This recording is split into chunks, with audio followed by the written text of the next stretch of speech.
Hi, Cats for today!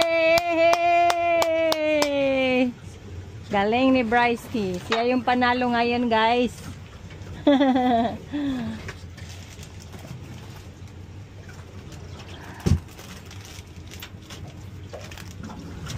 Tomorrow.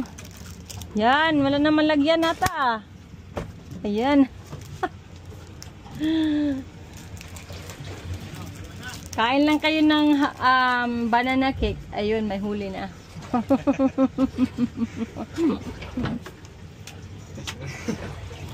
God, parang siyang hatak ng shark, no? Gala ko pati. Ang laki nga niya eh. Nakahabulan niya sila. Ayan natin ang tubig, breast. Asan na yung ano kabuk ko? Kasi manini. Mga ano yan.